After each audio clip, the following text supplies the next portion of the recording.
In a futile attempt to contain the creature, Chase, Rocky, Marshall, and Zuma banded together to trap the Varrox in the vents. They had underestimated its intelligence, however, and electrical stability of the building, two factors that led it to breaking free from the trap. In their desperate time of need, the last dog anyone thought they'd see suddenly emerged to the rescue team. Liberty, their mutual friend from Adventure City. None of the dogs spoke at the sight of her, only single stuttering her name. Looking around wearily, Liberty took a moment to check behind them, surveying the path in case Varrox was in pursuit. Seeing nothing but darkness in the corridors, she turned to look back at her friends to address them. Okay, I know what you're thinking. Zuma butted in.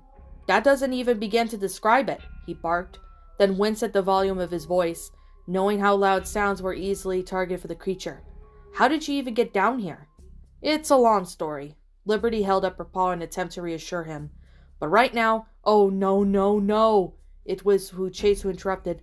We've all been through enough, and we've already lost 2 members because of this shit. That's what's going to be going on last week. He flattened his ears, staring down at the smaller dog. Let me guess, you're working for the ACG, aren't you? Those ruffians? Please, she waved off the question. You think I worked for savages like them? Rocky narrowed his eyes. Well, you did throw an exploding fire bottle a few seconds ago. They're called Molotov cocktails, Rocky. Liberty shot back. Exactly. Where the hell did you get that? Liberty went silent, flicking her gaze to the side while she kneeled her paws on the ground. It was true that she had a secret, but how to share it with 4 dogs she clearly had seen death was challenging. Chase and Zuma had cornered 2 significantly stronger dogs who were demanding answers from her. Rocky was standing behind, cradling a fearful Marshall, although still not taking his eyes off the dachshund. Realizing that there was no way out, figuratively and literally, she spoke up. All right, fine. You're right. I was sent here. I knew it, Zuma growled, baring his teeth. But not from the ACG, she protested. I'm on a special assignment from the Archline Foundation, she hesitantly explained, trying to save himself from being torn to pieces by larger dogs. I assume you don't know who they are. You think we know jack shit anything? Chase hissed, bristling his fur. At this point, I'm willing to believe in whatever. Who are they? Taking a deep breath, Liberty spoke. Of course Captain Cyrus wouldn't tell you. They're genetic researchers, hell-bent on designing perfect animals, or something like that. She continued as everyone tilted their heads in confusion. Recently, they had a breach in one of their facilities. A certain parasitic creature had escaped. Chase recoiled. You mean Varrox? It came from them? Indeed, Liberty nodded. They're not going to be happy about it, but they've sent me to Adventure Bay to gather some samples. What do you mean gather? Zuma raised an eyebrow. Rubbing her arm uncomfortably, Liberty knew that this was the part they weren't going to like. Even though Varrox is out of control, they're taking the opportunity to see how it fares in the wild, so they've hired me to investigate its behavior and document whatever it does. Well, it came out of rubble. You can write that down, Zuma grumbled. Did it now? Liberty exclaimed. That's unfortunate. Sorry to hear that. Well, technically it came from sky, Rocky said. Then it jumped to bodies into rubble, apparently. Chase could even visibly seen shape reason up. It can do that? The smaller dog sat down. I don't remember reading that in the files. Well, it's what Chase said. Rocky was going to say something else when the shepherd suddenly jutted into the conversation. Hey, that's in the past now, he said, sweat pooling under his paws. Under the matters now is here staying alive and escaping that thing. Zuma narrowed his eyes, studying Chase. Hey, wait a minute, the mix began. You said you were sent here to gather samples on the creature, he said, recanting her story. But why aren't you down in the basement? Liberty shot up again. Because I'm investigating the worst case of infection I've ever seen. Wouldn't Varrox itself classify as that? No, she shook her head. Believe it or not, there's something even worse down here in the basement. She shuddered as an aurora of fear and confusion consumed the room. Before she could say anything else, Chase closed the distance between them and stared into her eyes. Are you saying there's more? Liberty took a step back, the sudden wave of violation of personal space. I hate to tell you this, but Varrock Smiles may have done something to the lookout. I gathered what I could to try to escape, but... She bristled in frustration. The exit locked behind me and I couldn't get it open. I think the power's out. Yeah, that thing destroyed the fuse box a couple of hours ago, Rocky said, remembering the creature's cruel method of crippling its prey. You must have been seconds from being out before it happened. Wait a minute. How did you even get down here in the first place? Chase suddenly realized, looking Liberty up and down. And what exit? Because we got in from the vents. Ryder's garage, the Dachshund replied. There is a path in the basement that leads us right here. The door was cracked when I came through, but it closed behind me. Zuma jumped up, calling himself to action. That's our way out, she just said. It's blocked from the lack of power. Chase turned to him. Then suddenly a realization hit his mind like a slamming on the brakes. He remembered when he sent back Rocky through the rain to investigate the fuse box, and when it came back with interesting revelation. Wait, Rocky said that the power was only gone from the tower, he pointed out. There's totally power down here. How else would the vent ceiling work? He turned back to Liberty. You should be able to open the doors. Why can't you? Everyone sat in silence, trying to comprehend the new information. If the basement was still powered, then why was Liberty blocked from leaving? Every answer they seemed to only find came with more questions. Shaking his head, Chase only cared about here and now. Liberty's words weren't making any sense, and the shepherd was already becoming wary of her presence. All right, Archland spy, he leaned into Liberty with flattened ears, slightly baring his teeth. What are you hiding from us? I'm not hiding anything, she countered him. Nothing checks you out. Well then, I'm just as confused as you. Can we stop arguing? Zuma protested. That thing is actively looking for us. Rocky spoke up in a fearful voice. He's right. We can't stay here. Thinking for a moment, Chase was irritated by Liberty's infuriation, but knew that there were other matters at hand. Growling faintly, he looked at the smaller dog up and down. We had a power surge back there. Almost got me killed and freed of the creature from our trap. You almost trapped it? Liberty recoiled in surprise. Yeah, almost did this ACG's entire job for them in 1 hour, until everything had messed up completely, the shepherd gripped. The surge happened and undid everything. Liberty went eye-wide. Oh, she said, contorting a little. That may have been my fault. What? Rocky exclaimed. What did you do? Now there were 3 dogs glaring daggers into Liberty, who was growing visibly tensier as she spoke.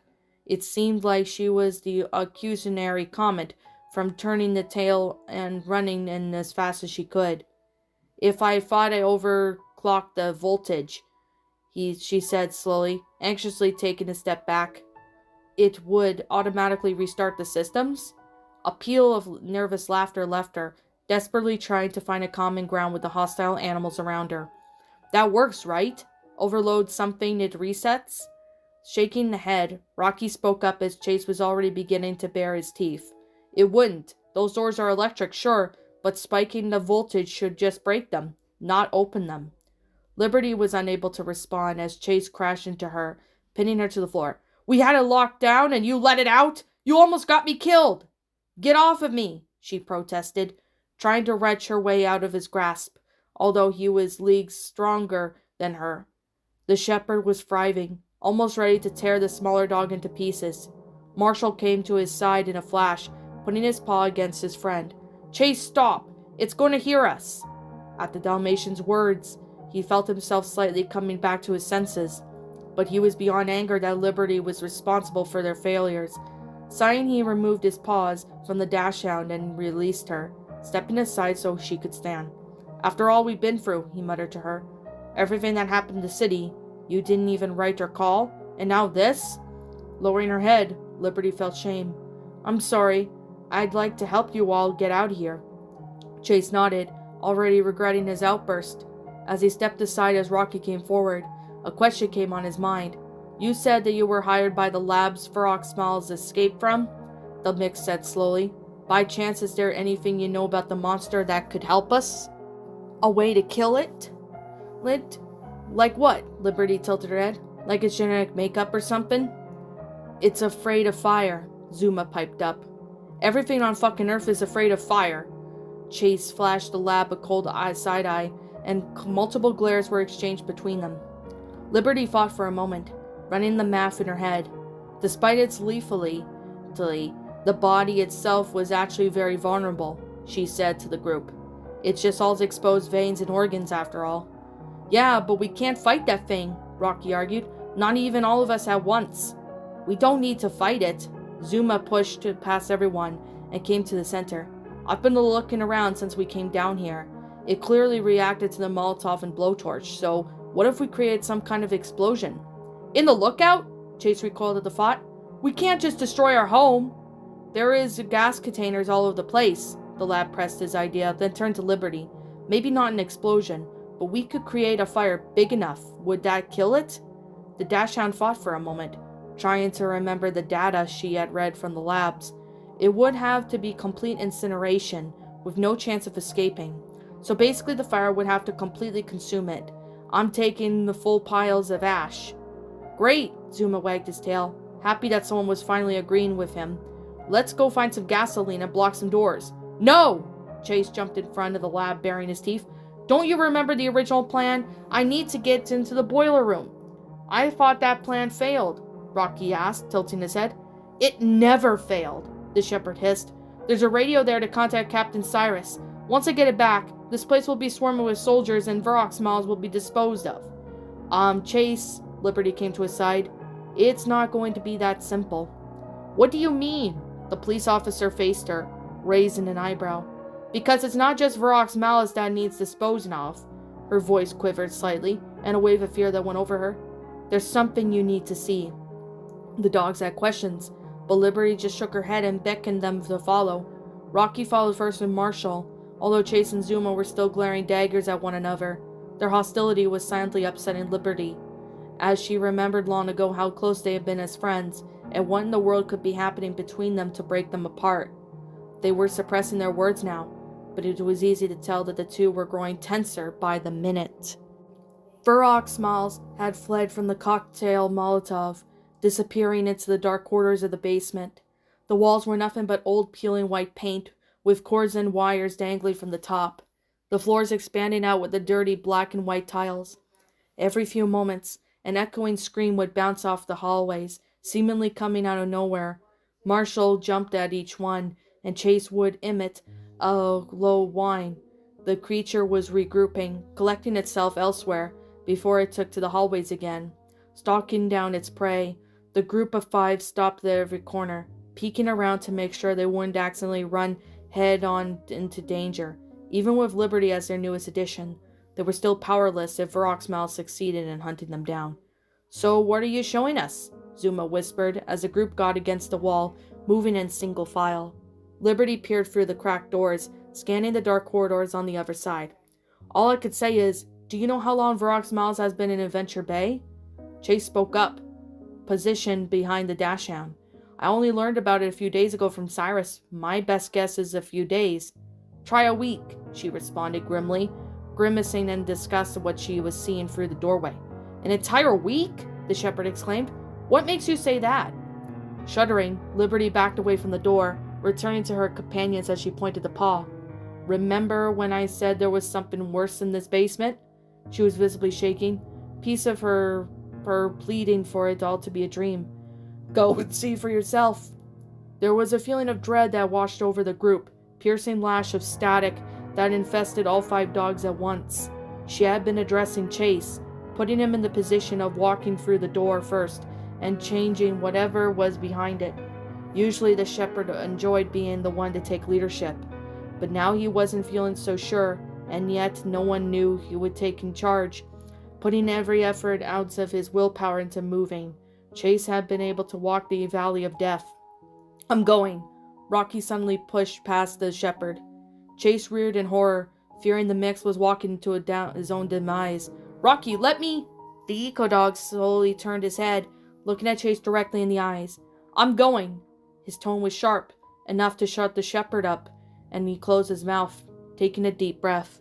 Rocky walked forward and went through the disappearing, through the metal doorway. The 4 dogs listened intently, all frozen in place and fearing to utter a single word. There were no screams yet, no rears coming from the creature, and eventually Chase's anxiety completely shook over. "Rocky?" he whispered, creeping his nose along the wall to the door, moving slowly. There was no response. He couldn't take it anymore. "Rocky, are you—" Chase was left in the wall and passed under the doorway, following his friend inside.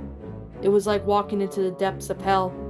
The first thing he saw was Rocky standing paralyzed in fear as he quivered in terror. The eyes locked upwards as he stared out. Chase was about to call his friend when a gruesome sight met his eyes, locking him in place as well. It was unlike anything he had ever seen before, not even anything the simple movie or book could come up with. For all he knew, he had just walked straight into another world. The walls were slaved in slime, glistening in putrid light. Bilious flesh-like masses were growing out of the wall, leaching around the corridor and along the ceiling. It was like walking down a giant human throat. You can't even see the edges on the walls of the ceiling met. All just wet, veiny, red muscle mass that covered the surface. Translucent sludge dripped down from the ceiling, tapping at the slippery floor so that it was undergoing disgusting transformation. Taking a fearful step into the esophagus that the hallway turned into, Chase barely got a word out. His paw splashed into the warm, sticky slime that was collecting on the tile. A repulsive stench of his stomach acid hitting the nose. Tumor-like lumps were dotted around the walls in various sizes, like boils puffing up in one's throat. Most of the overhead lights were obscured, but a weak glow was able to pass through the biomass, providing only a tiny amount of lighting for the puppies to see their way in. What is, he stammered, darting his eyes as the nightmare unfolded before him. He came to Rocky's side, who still hadn't moved. What the hell is all this? What happened down here? Liberty followed behind him, her face stained with discomfort as she entered the vile corridor. It's a hive. This is what the Varrox Miles has been doing for the past week or so. Zuma and Marshall entered after her, the lab immediately grabbing the Dalmatian and holding him close at the horrible sight before him. Slowly turning around, Chase could feel his sanity breaking. A hive? He repeated in disbelief. That thing has been nesting down here right under our noses? What is all this? Zuma gagged from the stench. How did he even build all this? I don't know, Liberty confessed, covering her mouth as she was seconds from throwing up. The Archline Foundation didn't mention any behavior, even remotely similar to this. This is new. Quaking inside, Chase stared down at the pulsing cavern. We have to go down here, don't we? This is the only way to Ryder's garage. I'm going to assume that it didn't always look like this. The Dachshund hesitantly continued forward. Let's just keep going. With great precaution, Zuma carefully led Marshall along the terrifying pathway, each step producing a sickening noise as it pressed onto the slime below. Every few feet they passed on the new monstrosity to the moldedest of their eyes and mind. And it wasn't just one room. The horror continued and expanded, transforming the entire side of the basement into what could only be called as Varrox Miles' personal hive. Deep into the dark wasteland, they came to an intersection, but the left and right paths were completely blocked. Thick, tendon-like strings stretched from the floor to the ceiling, forming a tough barricade barring off the passage to the new paths and forcing the route to remain one way. As they passed by, the sting started vibrating it for a few seconds, producing a low, layered hum that echoed throughout the living corridors.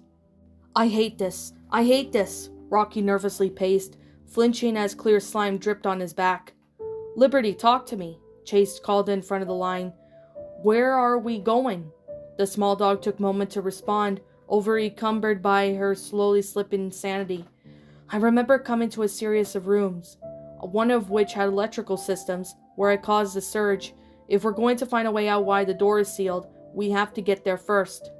If we end up getting to the garage, I could find a dialectic driver, Rocky inquired, breathing heavily. Then I could fix the breakers, and you could get into the boiler room. Marshall, Chase called from behind him. How are you doing back there? Talk to me.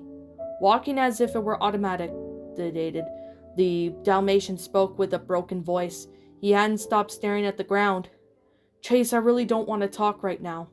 Looking up from the group, Zuma's eyes briefly centered on the sickly white boils that grew from the wall. With morbid curiosity, he approached the sack.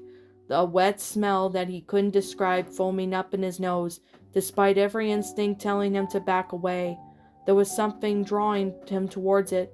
It was massive in size, significantly bigger than the Labrador. Stopping before, Zuma squinted his eyes and stared into the pus-filled tumor, searching for any answers to the sea of questions. I could see things moving on the walls, Marshall breathed.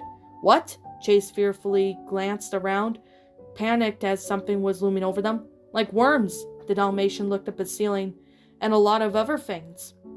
I'm pretty sure those are just normal bugs, Liberty inquired. Probably attracted to the hive's atmosphere. Her words did a little to calm him, as Marshall worriedly glanced back at the wall. Only a thin layer of bloodied muscle separated him from the creatures infesting walls. The worms moved unnaturally, squirming through the cold blood and fluid to meet Marshall's gaze. A lingering cloud of uncertainty came over the firefighter, a feeling that he didn't yet understand until his mind clicked. He had seen those worms before recently. He remembered the vacation day back at the lake, when he had kicked a worm off of his leg back in the water.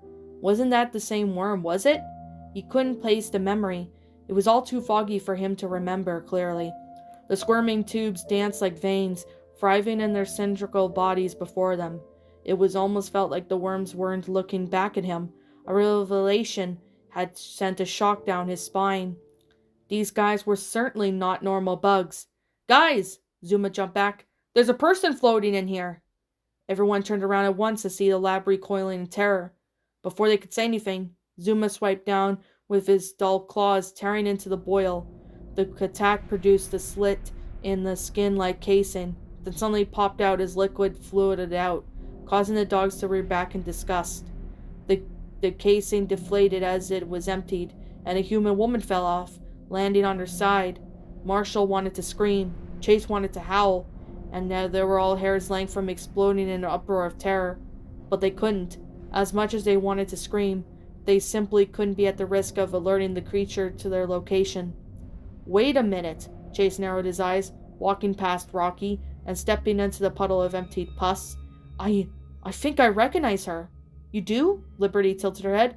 Lowering his head for a moment for a closer look, Chase surveyed the corpse. The woman wasn't mangled, but it looked obvious that her bones had been broken. A few days ago we got a call of a missing woman and her pet, he explained. We arrived on the scene, but then the ACG appeared and interrupted us. We never finished the mission. He grimaced, realizing that he just solved the case. Well, here she is. A haunting revelation hit the dogs. Every single boil they passed, every thriving sack grew from the wall, served as a purpose. Every one had a victim. It'd be human or animal. Housed inside it, Chase begged not to be true, but he approached another bulbous sack, sitting off straight. He could clearly see the silhouette of a dog floating inside. But why is it taking people? Zuma asked in disbelief. I thought it just killed things and ate them. Overhearing the conversation, Liberty walked ahead, not wanting to stare at the body any longer. As she trudged through the slime, which was starting to rise in elevation, she stopped when she spotted something obscure in the darkness, desperate for anything that would classify as a symbol. As Liberty was itching to escape the hellhole she was walking through, he made a way to haste the project. Perhaps they were in some kind of waste? Did Varrock's mouths even produce waste to begin with? She thought it was just another boil as she approached it, but as her eyes focused, she realized it was something completely new. It was an oval-shaped pod sitting quietly in the peaceful darkness. It was small, not bigger than her. It was covered in veins and multiple layers of biomass. As Liberty hesitantly pressed her paw to it, she found it warm to the touch, reluctantly moving her ear to it. She could hear faint sounds inside it, sounds that she couldn't describe. It's like gurgling, so quiet and low, she could barely make out it was there. Looking around the pod, she realized it wasn't just one. An entire second pod was sitting on its side nearby, and a third was even 2 feet away, as the dogs behind her cried into one another in distress. Liberty walked further down the passageway and stopped when she came to a distressing sight. The path continued, but along the walls, dozens of pods had been laid. There were clusters of them everywhere. Some were gently floating in the sludge, while others sat on top of the others. Her eyes went wide as the terrifying revelation hit her, and at the moment all courage held within her died away. "You mean to tell me there's every single one of those sacks packed with someone inside it?" Rocky recoiled. "How many people are even down here?" "No idea," Chase shook his head. "But I don't understand why it would just take people. Why store them all down here?" Liberty emerged from behind them, her face gone pale. "Food," she said simply. "They're meant to be food." "But why?" Zuma looked at her. "Why not just eat them down here then?" "Because it's food for something else," she replied, her voice shaking. "It's for the offspring." She shakily turned to head towards the pods that they had found, now extremely fearful of their presence. "It's laying eggs." What's up, my pretties? It's the Lion Queen here. I want to appreciate you all for tuning into this video, and I do appreciate you guys supporting my video by giving this video likes and stuff. If you really enjoyed this video, be sure to leave a like, comment and subscribe if you're new, ring the bell for notifications to when I upload so that way you guys will get updated for whenever I upload. If you want to follow me on Twitter or DeviantArt, feel free to leave a follow on those if you are interested in following me on those socials.